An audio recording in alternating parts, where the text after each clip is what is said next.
On the simplest level, lo yitamei ba'al ba'amav lechalo.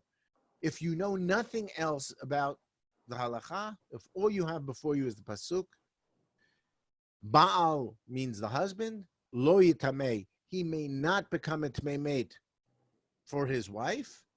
I don't know what ba'amav means, lehechalo, to make him chulin. In other words, tamei. A kohen who is not tahor is chol. That would be the simplest meaning of the pasuk. And of course, that's going to be what the Rashbam says. But we're not up to that yet.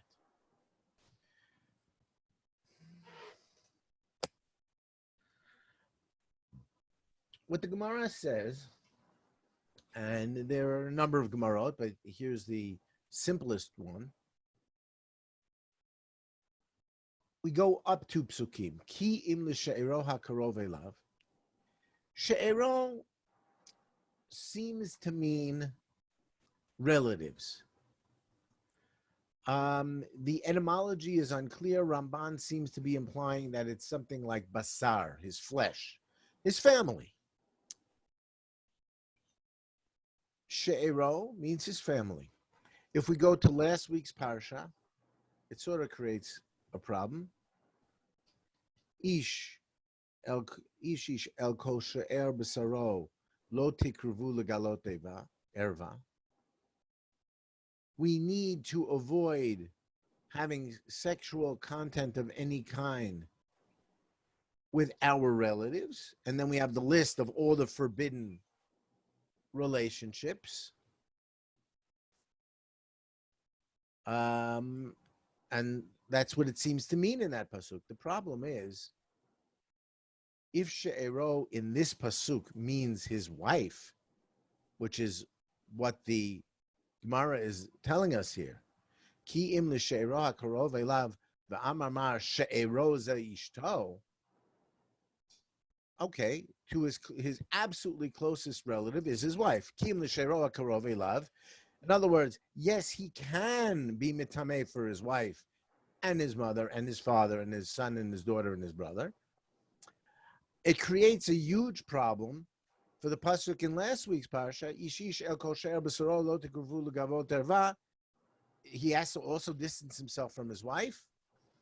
That's a little difficult to say as well.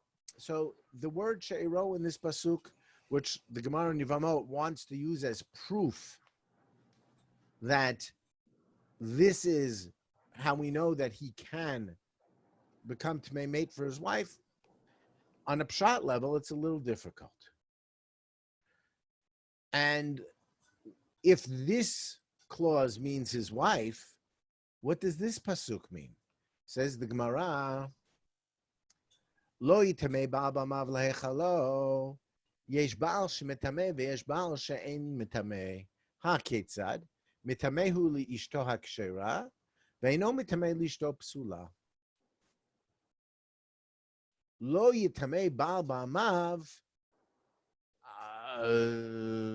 colon, lehechalo. What does it mean? Even though we said over here that he does become tameh for his wife, which wife? There are two kinds of wives, or shall we say there are two kinds of husbands. There are husbands who are married to women they're allowed to be married, and there are husbands who are married to women they're not allowed to be married. A kohen, as we learn later in the parsha, is forbidden to marry a grusha. Everyone knows that.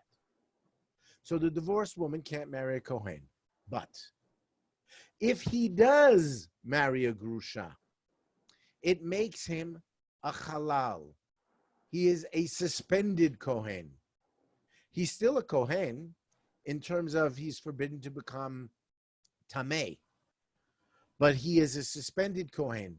Any offspring he have with her are halalim, and he is forbidden to do any of the kohanic services, not to do birkat kohanim, not to work in the mikdash, not to do the ceremony of the efer hapara for tumat met. He's a halal. Being married to a grusha makes him a halal. Now, I say being married because even though it is completely forbidden for a Kohen to marry a Grusha, if he does so, in the language of Chazal, the Kedushin is tofes. It's a kosher Kedushin. There are certain relationships which are completely forbidden. Okay? If a man were to ki'ilu marry his sister, there's no Kedushin there. He didn't actually marry his sister. And if they were to have any offspring, those offspring would be mamzerim. Because the very definition of what is a mamzer, it's the offspring of a relationship where the kedushin are not tofes. By definition, it's axiomatic. Those relationships, there is no kedushin. A kohen who marries a grusha is forbidden. It's an isur deoraita. He gets malkot, and his kuhuna is suspended for as long as he stays married to her. But he's married to her. So says the Gemara, there are two kinds of husbands. There are husbands who are married to a wife who is kshera, and there is a wife who is psula. What this pasuk is telling us is that yes, a kohen is required to attend to his wife's funeral and to become tumat mate from the wife's funeral. Only if she's a wife he's allowed to marry. If it's a wife who he's not allowed to marry, such as a grusha, in that case, he's not allowed to attend to her funeral if she dies. Why? Because she made him a halal. That's the convoluted, inverted way that Chazal have read this pasuk. Okay. Is that pshat in the pasuk? Well, let's see what Rashi says. First, we start. Where is the wife? Because we were asking from the beginning, where is the wife on this list? So we said from the Gemara, Ki im l'she'ero ha'karov elav. Says Rashi, Ki im l'she'ero, ein she'ero ela ishto. There is no one closer to a man than his wife. That's where his wife appears in the psukim. The last pasuk, Lo yitamei ba'am ba'amav lehechalo, Lo yitamei lishto psulahu shehu mechulal ba, ba'oda imo. For as long as she's married to him, he is a halal. V'chein pshuto shamikra. Rashi is now arguing that this convoluted reading of the pasuk is pshuto shamikra. This is the simplest pshat. I don't think that Rashi means what we mean when he says pshuto shamikra. Let's go through what Rashi is about to say. Rashi obviously didn't have a colon in the text, but this is the correct pronunciation. V'chein pshuto shamikra. I'm now going to show you how what the Gemara said is pshuto shamikra. What does Rashi do?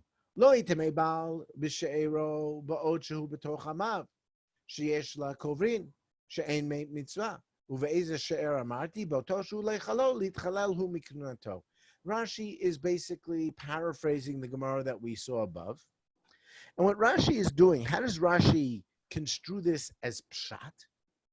He's reading each word in the pasuk one at a time, explaining it individually, at the end of which we're left with the Gemara. And what are we going to do? That's what Rashi is calling pshat. Now, when I say pshat, I mean some holistic, integrated understanding of a pasuk. But that's not what Rashi's saying here. Rashi's saying, just read each word. Do you know what lo means? Yeah. I know what yitama means. Baal, yeah, that means a husband. Be'amav, so now he's got a problem. So what does he do with amav? Ba'od shehu b'toch amav. Sheyesh la kovrim. This wife who is an unacceptable wife and therefore making him a halal, as long as there's absolutely anyone else who could possibly bury her, because if there isn't, then she's a mate mitzvah, and even the Kohen Gadol would bury her, right? She's not a mate mitzvah. As long as she's not a mate mitzvah, he cannot bury her. He cannot become a tamei for her. So ba'amav means, in other words, if he's on some deserted desert island, he's not be'amav. then he has no choice but to bury her because then she's a meit mitzvah. But if he is be'amav, if he's in a normal place where there are other people, then he cannot bury her because there's always someone else who could do it. Lo yitamei ba'al be'amav le'echalo.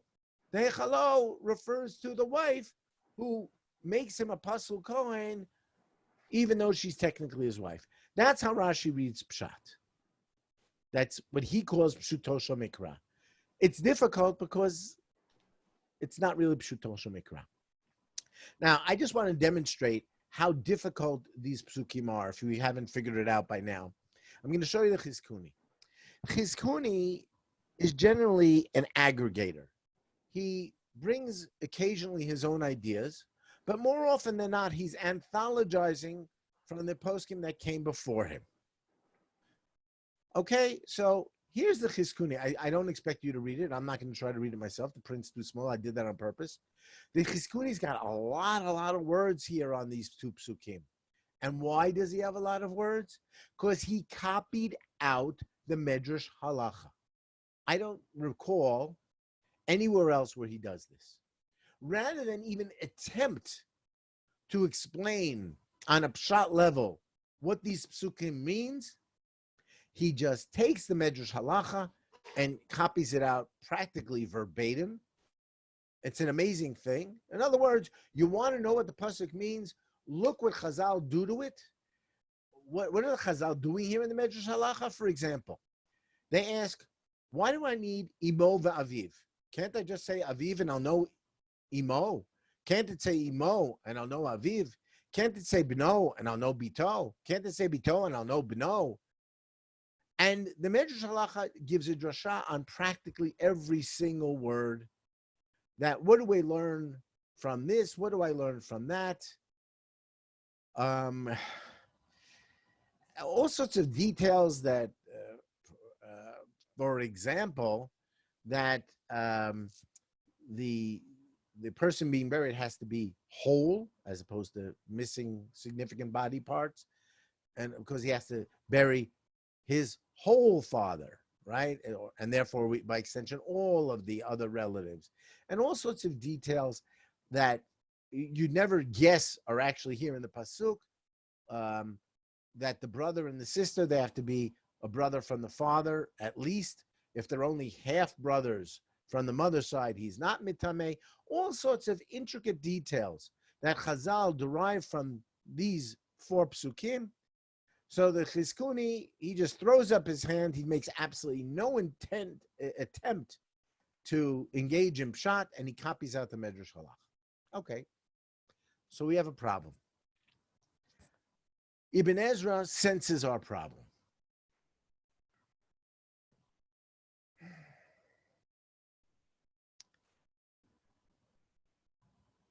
V'tam Baal be'amav lo yitamei Baal be'amav le'echalo shelo yitamei haBaal bi'ishto.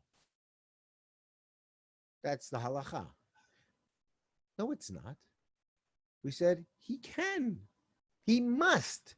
And the halacha is, as brought in the Gemara, if he refuses to be mitamei, he decides he's too holy, he's going to let someone else bury his wife. No, mitamim oto, we force him to become tamei.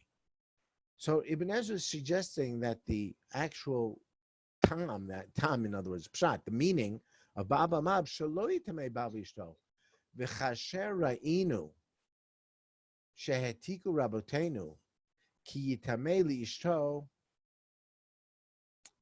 v'samu l'she'iro k'derech asmachta. Wow.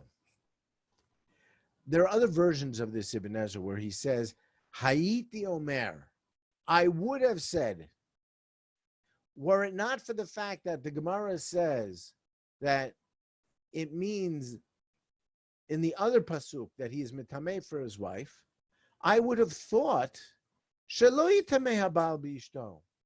But when we see the Gemara, v'chasher ra'inu, she'etiku rabbaten ki yitma li'ishto v'samu l'she'ero, that they understood she'ero. Notice he says derech asmachta. He's saying it's not pshat. It's not pshat up here in pasuk bet that she'ero means his wife, and therefore he is mitameh for her. He says it's an asmachta, but Chazal said it. Batel perush harishon. Says Ibn Ezra, I would have explained it this way, but now I can't because they said what they said. So that first explanation that I wanted to give falls by the wayside. Now, you could ask quite reasonably, if he's not going to give that perush, if he's going to say it has to fall by the wayside because it opposes what Chazal say, so why bother telling me at all? There are two answers, and I think they're both correct. One answer is that Ibn Ezra is telling us, lest you think of saying what I wanted to say, you should know that I can't say it and you can't say it. Why? Because Ra'inu Shetiku Rabutenu, because Chazal said otherwise. That's one answer. The other answer is because he's being cute with us. That's his way of saying, I don't think what Chazal said is pshat, but I'm not allowed to say that. I can't argue with Chazal. The halacha is what halacha is. I'm in no position to argue with them. So he says, I would have explained like this. But I see that they explained otherwise. Okay, so I'm going to have to agree with them. Okay. I want to read to you from Ibn Ezra. I didn't find an online version here to stick in right there, so I'm just going to read to you what it says. He has a book called Yesod HaDikduk, which is exactly what it sounds like, a grammar book. And he's talking about Parshanut, and he's criticizing people who think they're really smart because they can give so many explanations. Uvramro yesh la pasuk asarat tamim. There are 10 different ways to explain this pasuk. Yitalel b'nafsho. They're taking pride in themselves that they can think of 10 different explanations. V'shama hashomea b'nosfa gdulat malat chokhmat hamefaresh. And you might think, wow, this guy is really bright. He can give 10 explanations to the pasuk. Says Ibn Ezra, v'hadavar hafuch. Ki b'shumo tamim rabim lepasuk lo yeda eze yikasher hazeh ozeh. That's a paraphrase from Kohelet. He's saying, if you're going to give 10 explanations to pasuk, you might as well give none, because we're never going to know what the right answer is. And there's always a right answer, and it's only one right answer. He's never going to get to the truth if he's got 10 answers. If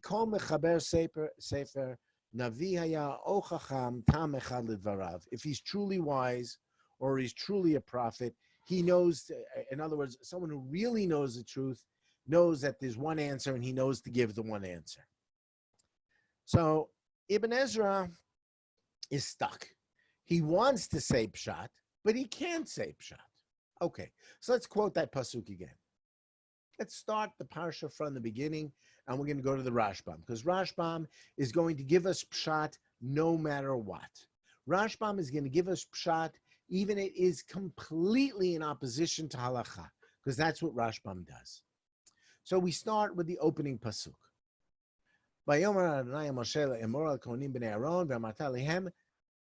That beginning we understand what it means. V'nefesh lenefesh lo yitama ba'amav. I don't know what that means. I know what traditionally everyone says it means. What they say it means, one second. What they say it means is that Amav means Bnei Israel. Lenefesh is referring to the Kohen. Tell the Kohanim, Lenefesh, any one of you, Lo yitamei ba'amav, you cannot make yourself tamei to anyone in Bnei Israel. Even that, Rashbam is not willing to tolerate. He says it means, that is what he says it means. I'm sorry. So Rashbam says that's what it means. Ish ba'ama kohanim, the nefesh, Lo yitamei lenefesh adam be'amav. Kamo bitulam me'amav yikach isha. The Kohen Gadol, when he gets married, Rashbam is doing something amazing here. Over there, a couple of psukim down, it's pasuk Yudalit. It says that the Kohen Gadol, unlike every other Kohen who could marry any woman he wants, and long as she's not a grusha chalal zonah, the Kohen Gadol has to marry Betula. And it says Betula me'amav. And it says Rashbam on Betula me'amav that the Kohen Gadol is required to marry a Bat Kohen. That is not the halacha. That's the Rashbam. Reading the pasuk very narrowly. Me'amav means from the Kohanim. So over here, also here, it means Amav, the Kohanim. What Rashbam is telling us is that, according to him, this pasuk means a Kohen, be'amav. In other words, the Kohanim are a clan unto themselves. A Kohen, me'amav, cannot be mitameh for any nefesh adam. So says Rashbam. That's the exact opposite of what Rashi and everyone else says. The outcome is the same.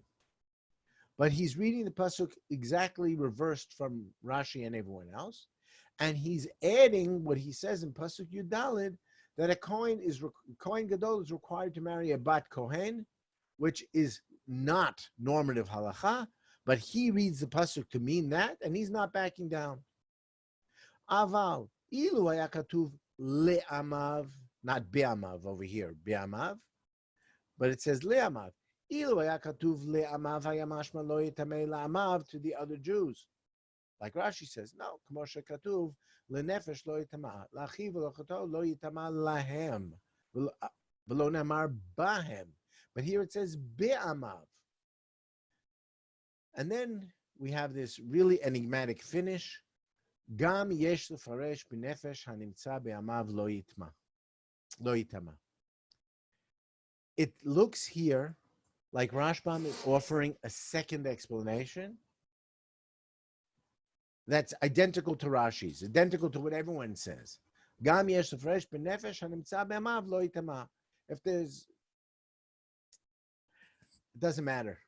What he's saying the same thing as Rashi, and he's clearly disagreeing with Rashi. And what is this Gam Yesh Lefaresh? So Professor Lukshin says, and I had an exchange with him this morning. Professor Lukshin says that this Gam, there are a few of them across the Rashbam's parish in the Torah, and in his opinion, these are all interpolations of a later copyist. Rashbam does not seriously entertain, and if we think about his personality that we've learned over the years from reading his Perush, he's uncompromising. When he attacks his grandfather Rashi, he does so mercilessly with not particularly respectful language. He's not in the mood for offering secondary opinions. He's not offering a second option. This Gam Yesh Lefaresh is a later copyist who says, I know what my Rebbe wrote, but I think Gam Yesh Lefaresh. And there are a number of examples of this throughout Rashbam's Perush, and what Professor Lukshin says very much rings true to me. Rashbam didn't write those words. Okay, so let's move on. Pasuk Dalid, Lo yitamei ba'al ba'amav le'echalo. Rashbam, Lo yitamei ba'al ba'amav. Shum ba'al ba'am ha'kohanim lo yitamei li'ishto. So says Rashbam. Is this normative halacha? It seems not. We know that husbands bury their wives even when they're kohanim. But says Rashbam, the pshat in the pasuk, lo yitamei ba'al ba'amav le'echalo. No husband kohen ba'am ha'kohanim is allowed to be mitameh for his wife. Why? Lehechalo, because it makes him a halal. It makes him not tahar. He is chulin. He is chol. Shaharei mitchalel mikuanato.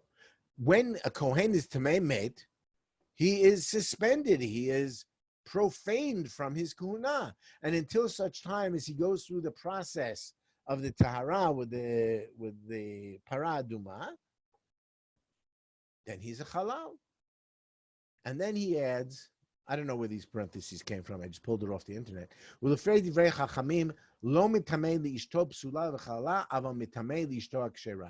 Rashbam does this all the time. I'm telling you pshat. Pshat in the pasuk is that a Kohen is not mitameh for his wife. Of course, Chazal say that he does unless she is an improper wife. According to Chazal, mitameh lishto kshera. Rashbam, I acknowledge that lahalacha, that's what Chachamim say. Rashbam is never suggesting, ever, in any of these places, that we should follow halacha according to pshat, but pshat must stand. There needs to be pshat in the pasuk. We need to acknowledge it. We need to learn from it. And in every place where we find pshat in conflict with halacha, we still need to learn some appropriate lesson from the pshat of the psukim, even when it is completely antithetical to the halacha itself. Okay, so that's Rashbam. Bechor Shor, a slightly younger contemporary of Rashbam, and very likely a student, and very likely he had Rashbam's parish in front of him, says he's going to harmonize this. Amru Rabotenu, She'erozo Ishto. He's acknowledged the halacha is that Kiyim L'She'ero Karov Elav, that's his wife. Of course he's metamei for his wife. V'chein mochiach sefer the Parshat Kohanim, Shekohen metamei l'ishto, Dinuktiv lo metamei ba'al b'amav leichalo, ha'shelo leichalo metamei. Ktiv nami ulachato b'tola shelo hayta li'ish ki im hayta li'ish lo yitamei la, ki im ba'ala kovra u'metamei la, v'afilu hu kohen dichtiv v'hayu levasar echad ve'en korva gedola mizo. Says Bechor Shor, he's going to prove that the married sister, he is not allowed to be mitameh for her, because even if her husband is a Kohen, and even if he's not, there is no relationship closer than a husband and wife. And if she dies, this former Bat Kohen, the sister of the Kohen we're talking about, she has a husband who can take care of her. And if she doesn't have a husband, she has sons. And if she actually becomes some sort of mate mitzvah, then whoever's there buries her, even if it's the Kohen Gadol or a Nazir. Okay. So far, what we've done is establish that we have a problem. I haven't really answered any problems. I've created problems. Chachamim are very clear that yes, the Kohen buries his wife, and the Pashtanim, Ibn Ezra and Rashbam, are rather sure that the pasuk means the exact opposite. I want to bring another example where the Chachamim are giving a halachic ruling that seems to be the antithesis of what it says in the pasuk, and I want to try to get from there to an understanding of how and when Chazal will sometimes deviate from the simple pshat. Let's look at Parshat Mishpatim, a very simple, straightforward halacha. Ki yiftach yishbor o chi yichrei yishbor v'lo yichasenu v'nafal sham ashor chamor ba'al habor yishlayim kesef v'shiv ba'alav v'amet yelo. If a man digs a pit or uncovers an existing pit, he acquires responsibility for what happens to that pit, and an animal falls into the pit and dies. Baal Habor Yishalem, we're calling him the Baal Habor, whether or not this pit is literally on his land or not. In general, we're talking about a Bor B'Rshut Rabim, where legally no one actually owns the land. It's in the public domain. But in effect, he acquires responsibility for this pit, even if he legally can't sell it or anything, but he created this danger in the middle of the street. He made a deep pit in the middle of the street. Baal Habor Yishalem, Kesef yashiv leve'alav. Chazal learned from that a whole bunch of things, that he has to bring the money to the guy. He can't say, well, just come pick it up from me. Kesef yashiv leve'alav. V'hamet yiheh lo. What does that mean? Hamet yiheh lo. The corpse of this shor or chamor, and it could be any animal, it doesn't matter. The dead animal, who gets the corpse? It's obvious, right? Who is the low in this pasuk? Who gets the dead animal? Baal Habor. The Balabar. Why? Because he paid for it. Because he paid for it. Not only that, he's the only antecedent in the whole pasuk, right? Mm-hmm. The owner of, I guess Livei Alav is sort of, he's also an antecedent here, but on a simple pshat level, what David said, I'm pretty sure that was David, is exactly what Rashbam said. It's practically a verbatim translation of what Rashbam writes here. Lefi pshat, kevan shemishalem kol damav badin, right? Balabor yishalem. Once he's paid, right? Kevan shemishalem kol damav badin, but excuse me. Kevan shemishalem kol damav badin hu shamet yela mazik. The Balabar. Says Rashbam, like we said, he often does, aval chachamim pershu lanizak, to the victim, as it were. Why? Ki pchata nevela dinizakhu. The victim actually owns the corpse. Let's look at Rashi. Lanizak. Hamet yelo lanizak. Why? How? First of all, how? Shamin et nevela. They bring in an assessor, a shamai. They calculate how much the corpse is worth.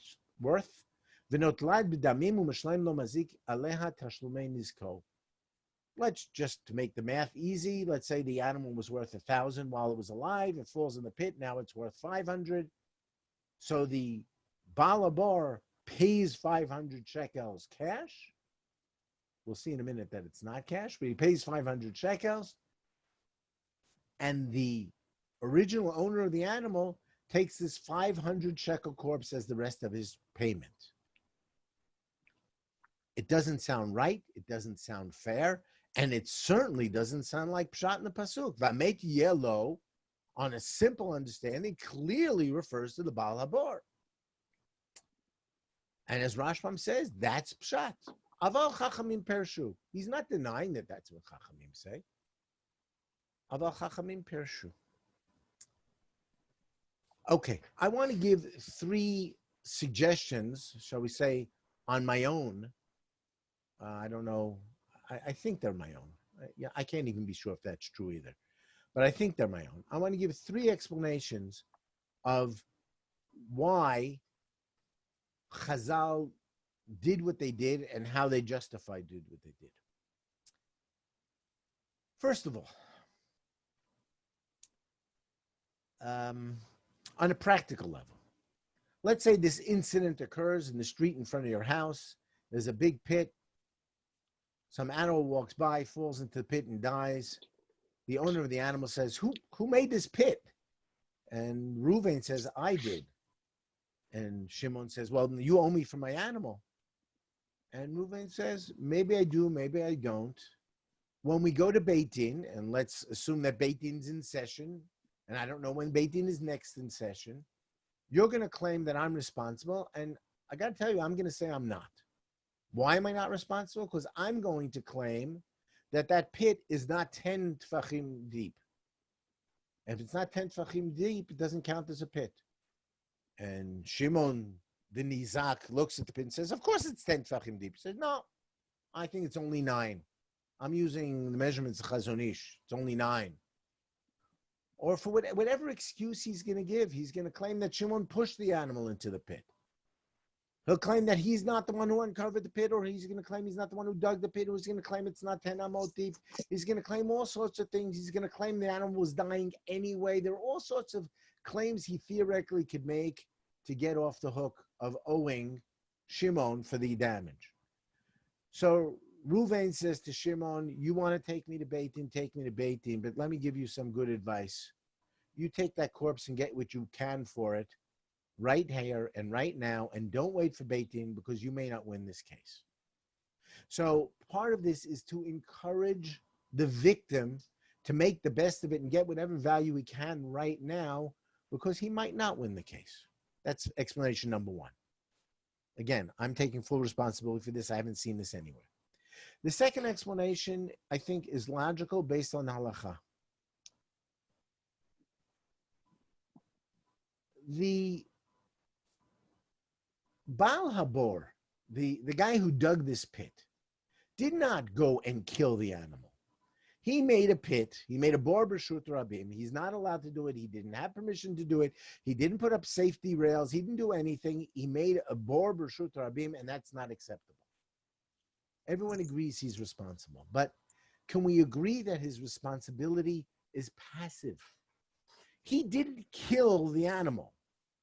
He did something irresponsible and stupid that caused the animal to die. But he did not kill the animal. And as such, Chazal, when they assign responsibility to this Baal Habor, they're going to do it with a slightly lighter touch. They're going to say, yeah, you're responsible, but we're going to let you pay for the damages you caused, including the corpse of the dead animal. That's going to be part of the payment. And that leads me to the third reason. I want to go back to this source sheet. I think I can. I thought I can. Hold on. Let me go back to the source sheet. I don't think you can see it. Hold on. Not yet, no. Yeah, I'm totally messing up here. Too many buttons, too many things to play with. Here we go. Where'd it go? There it is. Okay, I want to quote Shadal on this same pasuk. First, he quotes the Rashbam.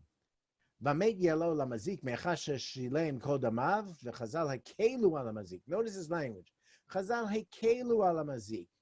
Why hekelu? Because it's passive. Ve'amru she'no chayav l'shalem lo kesef mamash. He doesn't have to pay cash. Ve'yachol l'shalem lo b'chol davar v'afilu subin. There is nothing, or not many things, less valuable in the world than fiber. What is fiber? It's chaff. You've got wheat growing in the field. You separate the grains, and what you're left with is fiber, subin, bran. Unless you've got a health food store, and even if you do, what are you going to do with 1,000 shekels worth of subin? But he's allowed to pay you with whatever junk he's got that he can't get rid of, as long as he can prove that that pile of bran is worth whatever he owes you. Even if there's not much of a market for it, he can pay you afilu b'subin. And I think that's the third reason. I mean, if you can pay with bran, you could pay with corpse, right? Mishalem lo b'chol davar. Lefichach maniach lo hanavilah mishalem lo kol mashu chaya, kol masha hachai shaveh yoter min hamevela. So he only has to pay the difference. Okay, so here, Nachum, can I suggest a fourth reason? please, more the better. So just using your numbers, you said that the animal when it was alive was worth 1,000, and once it's a corpse, it's worth 500. So if we take how it appears the Torah intends, it's saying that the digger of the hole would pay 1,000, and he would receive the corpse. Right. And then, of course, he could sell the corpse to a third party, receive 500, and he would be net out of pocket 500. If we go the way that the Chachamim rule, he pays 500, and the corpse goes to the original owner of the animal, who of course can now sell the corpse, receive 500, and then he has his 1,000 back in his hole. So it seems that in either event, the digger of the hole is going to be 500 out of pocket once he crystallizes the value of the corpse, or once he transfers the value to the other party. And I think that the logic is that one person here is a digger of holes in the public domain. Is not a person who deals in animals necessarily. The other person is an owner of animals, and no doubt sometimes he has to deal with carcasses of dead animals as well. So therefore, if the market value of the carcass in your example is 500, it's kind of logical that the person that has the responsibility to trade in the carcass in order to realize that value is the person who knows animals. And that's why we pass the carcass to the owner rather than the digger, who after all is just a digger. I like what you said, except for the last two words you said, and that's why. I think that's why is a step too far, but it's a very good explanation, and we don't know why. Yeah, fair enough. Yeah, you're right. You're right. The best answer really is Shadal's Yechol L'Shalem B'Chol Davar. Being that he's allowed to pay with bran, so he could pay with this corpse and another corpse. I think the victim here, the original owner of the animal, is the question is who gets stuck dealing with this corpse, because no one really wants to, right? It means transportation of this corpse and finding a buyer and haggling and all of that. And the original owner of the animal says, just give me a replacement animal. I don't want a corpse. But because Chazal are giving a discount to the digger of the hole only because it was indirect. Why do I allow myself to say only because? Because if he walked up to the animal and chopped his head off, he just randomly killed the animal, not only would he not be allowed to pay with corpses, he has to pay cash. He has to pay from the good stuff. The Psukim are quite clear about that too, that if you do certain types of active damage, the Pasuk specifically says, Mi meitav sadeu. You have to pay from the good stuff. But this case, he's allowed to pay from whatever junk he's got lying around, including bran. So there's a tension between what seems to be pshat in the Pasuk and the halacha. And I want to bring another case, and then we'll get back to the Rambam, of course, because we can't do this without Rambam. In Pasuk in Parshat Tzav, we have the halacha of pigul, a korban where the Kohen, the simplest understanding of the Pasuk, if you have it here in front of you, if the Kohen who is supposed to eat from a korban, אם יכול יאכל מבשר זבח שלמה ביום השלישי לא ירצה, המקריב אותו לא יחשב לו, פיגול יהיה והנפש אוכל ממנו ולא יישא. If a korban was intended to be eaten yom v'layla or yom v'layla v'yom, chatat, whatever it is, the Kohen has to eat a certain amount of a Kohen. Let's say one of the citizens is bringing a korban chatat, and the Kohen has to eat a portion of it. That's part of the kapara of the bringer of the korban, is that the Kohen who assisted him in the bringing of the korban has to eat, or at least one of the Kohanim has to eat at least the kazayit from that korban within a specified amount of time. And here it says that if he delays and procrastinates and dawdles, and now it's on the third day, so then they retroactively the korban doesn't count, and he doesn't get his kapara. Lo yeratze hamakrivoto, lo yechashev lo. He doesn't count as if he brought the korban. He has to do it again. And Chazal make this really convoluted drasha on this pasuk and say that this refers to a kohen that at the time that he was bringing the korban was thinking of eating the korban, not at the proper time. Not that he did it. He's bringing the korban today on Sunday, and he's thinking, you know what? I'm going to have this for lunch on Wednesday. He's got his whole week planned out. he's planning in advance to eat this korban on the wrong time, that's what this pasuk is talking about. Or he's planning to eat it at home and not in the mikdash, because it has to be in kosher, have to be in kosher, chatat at least, has to be in the precincts of the mikdash itself. So if he's planning on eating it in the wrong time or the wrong place, that's pigul. And that's surely not pshat in the pasuk, okay? It's the halacha, but it's not pshat. I'm not going to bring you the Rashbam who has a complete tantrum on this.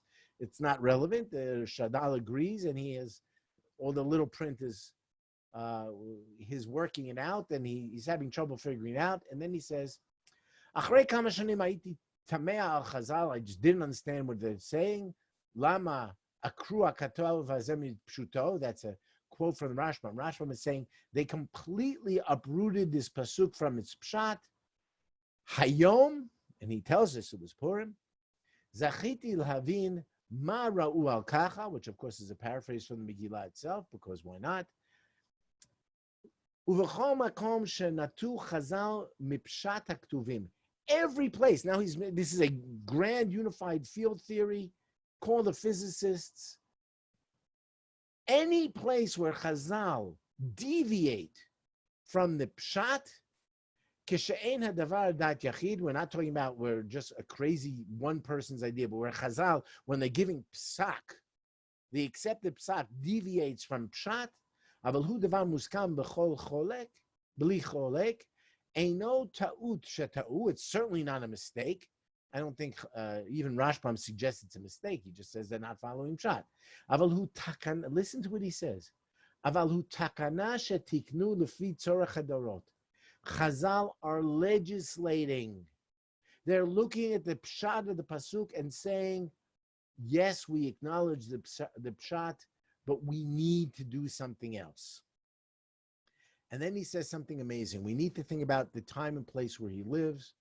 He's living in Italy at the beginning of the Reform period, and he's the head of a rabbinic seminary in Italy, and he's fighting against the reformers. And then he says, Umi kmohem reformator. Look at these rabbis, the great Chazal, they knew how to reform halacha.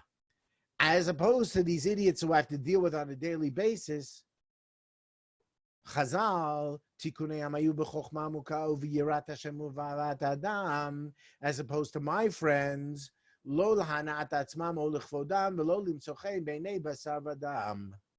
He's being cynical and hostile towards his contemporaries, who he feels are undermining halacha for their own benefit or to find grace in the eyes of others. And we could just stop right now and go home, call the shiur finished, and say, okay, so Chazal decided not to follow Pshat of Psukim, and we know what the halacha is, and everything's fine. But I think we can do better. I want to quote the Rambam on these halachot. Ishtosha, it's in Hilchot Evel, Ishtosha kohen mitamei la al korcho. The husband who is a kohen is required by law to become mitamei for his wife. He must bury his wife. Ve'eino mitamei la ela midevrei sofrim. Look what the Rambam wrote. The halacha that he must be mitamei for his wife is a din d'Rabbanan. I think Rambam just agreed with the Rashbam. The pshat of the pasuk is a kohen is not mitamei for his wife, but midivrei sofrim, that's Rambam jargon for din d'Rabbanan. Chachamim, he's not making believe that this is the actual pshat of the pasuk. Absolutely not. The pshat of pasuk is that a kohen should not be mitamei. But Chazal said that he must. Think about the power of what he just said. Not only may he, not only must he, the halacha, the simplest halacha is a kohen may not be mitamei. Nevertheless, Chazal uprooted that halacha, went in complete contradiction to a pasuk that also says that he may not be mitameh for his wife and require him to be mitameh for his wife. Rambam is agreeing with Rashbam. Granted, Rashbam's been dead for 50 years, but he's agreeing with him anyway. Ve'ino mitameh ele midivrei sofrim asauha kemet mitzvah. He doesn't say mate mitzvah, kemet mitzvah. Rambam is saying, as far as the Kohen is concerned, his wife is a mate mitzvah with no one else to bury her, even if everyone is there to bury her. Even if she isn't really a mate mitzvah, he needs to relate to his wife as if she's a mate mitzvah. And then he adds, by way of explanation, why is she like a mate mitzvah?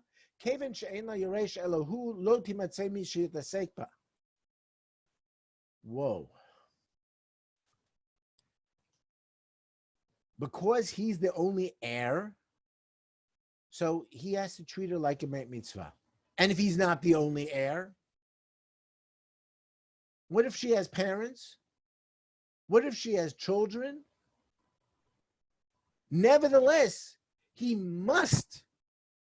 not volitional. As the Gemara said, mitamein oto. We make him tameh whether he likes it or not.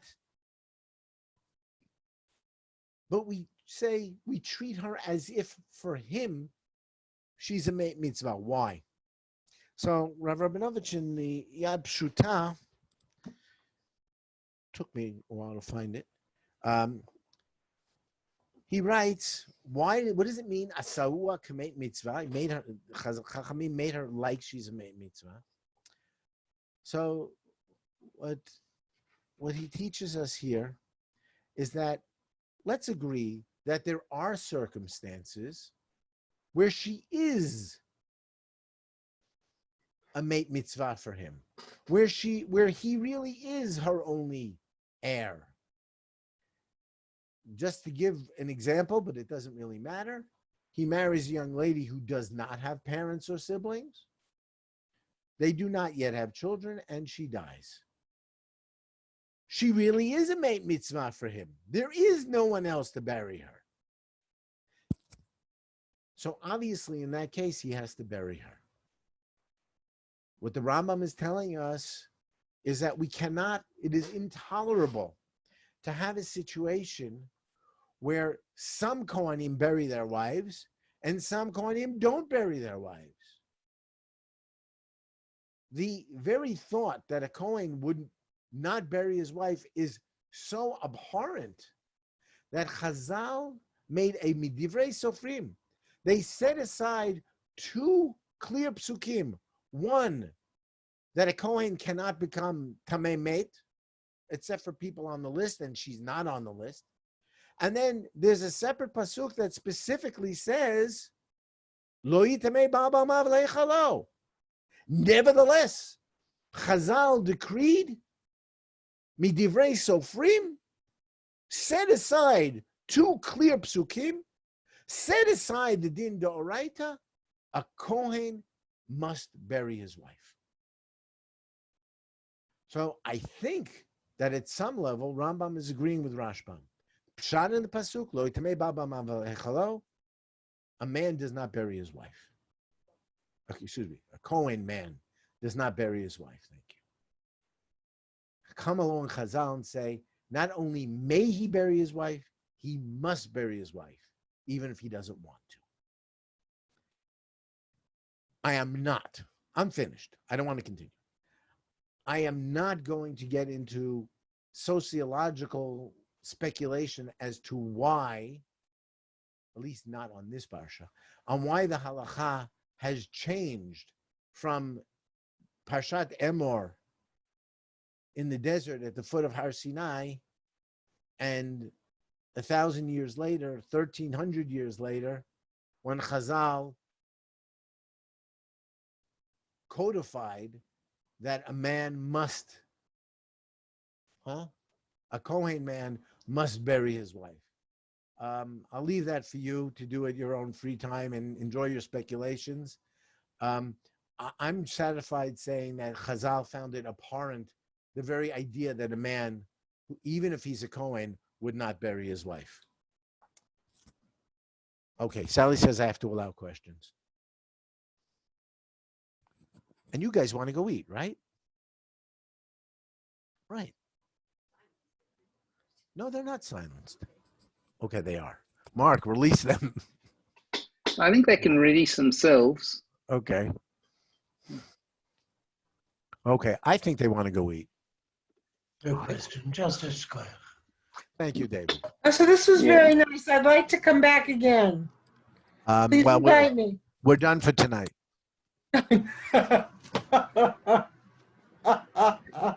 And I would like to believe, with God's grace, next Shabbat, we'll be back in the shul.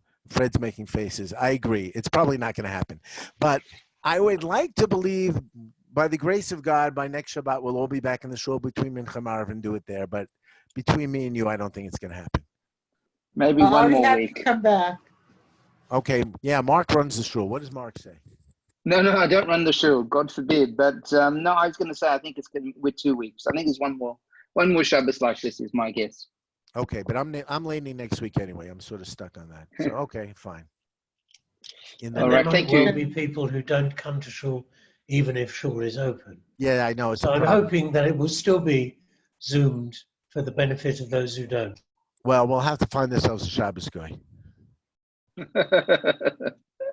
Mark, you know how to do these things. Maybe we can just put the camera on before Shabbat and leave That's it what I running. meant by Mark. You know how to do these things. I bet you do. All right, all good. Thank you very Okay. much. It was You're really welcome. outstanding Erev tonight. Tov. Thank you. Bye-bye. Bye bye.